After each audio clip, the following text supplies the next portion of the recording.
मुख्यमंत्री योजनेअंतर्गत प्रशिक्षणार्थींना प्रशिक्षण पूर्ण झाल्यावर त्याच आस्थापनेवर कायम नोकरी द्यावी, अभिलाषदादा देवरे यांनी पत्रकार परिषदेतून केलेली मागणी. आज दिनांक 11/9/2025 रोजी पत्रकार भवन धुळे येथे आदर्श मल्हार बहुजन सेना ऑल इंडियाचे संस्थापक अध्यक्ष अभिलाषदादा देवरे यांनी पत्रकार परिषद घेऊन सांगितले. जिल्हा परिषद शाळेत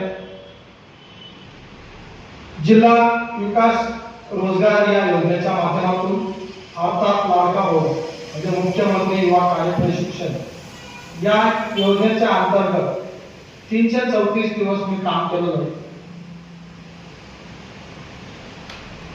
मी जिल्हा परिषद शाळेत इयत्ता 3रीचा वर्ग जे मुख्याध्यापक सरांच्या नावावर होतं त्या मुख्याध्यापकांचा वर्ग मी स्वतः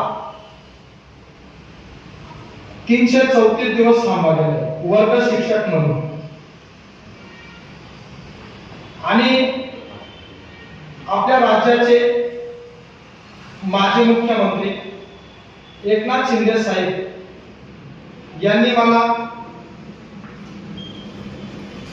शब्द दिला होता.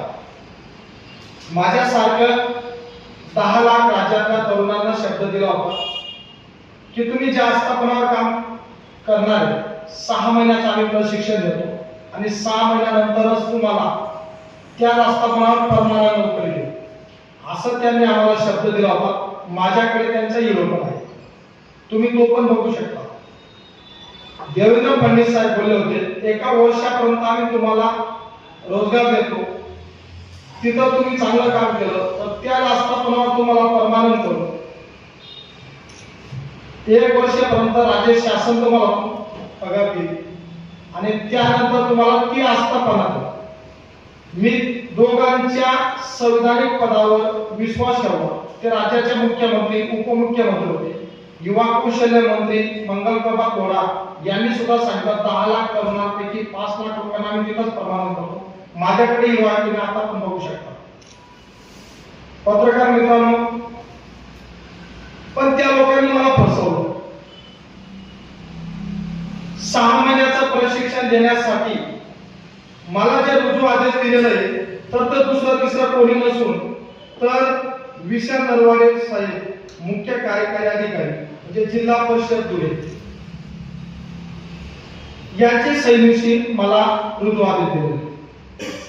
आता मला सांगा, मला जरी मुख्य कार्यकारी अधिकाऱ्यांनी ऑर्डर दिली, त्यांनी मला काम दिलं, युवा कौशल्य खात्यात जरी असलं त्याच्या मार्फत, परंतु मला जिल्हा परिषद शाळेत दिली आणि शासकीय आस्थापनावर जो माणूस काम करतो तर त्याच्यासाठी मला खरं सांगा, आपल्या देशाचं संविधान बाबासाहेबांनी 2 वर्षे 11 महिने 18 दिवस लिहून आपल्यासाठी अमृत दिलेलं आहे.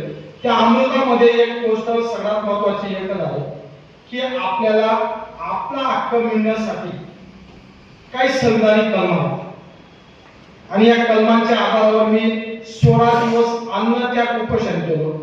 माझ्या सोबत माझा 10 वर्षाचा मुलगा राजेश, 14 वर्षाची मुलगी भाग्यश्री, 34 वर्षाची धर्मपत्नी कविताचा मी कुंकू पुसला आणि 16 दिवस अन्नत्याग केला. माझी आई हसरताई आणि माझी बहीण माझ्यापेक्षा 3 वर्षाने लहान आहे पवित्राबाई माझ्या सोबत थांबल्या. मी 16 दिवस पूर्ण अन्नत्याग केला, फक्त पाणी पित होतो. माझ्या जवळ 4-5 पोलीस बांधव उपस्थित होते 24 तास. त्यांच्या समोर मी उपोषण केलं. मग या शासनाने माझी दखल काय घेतली ही मला कळते.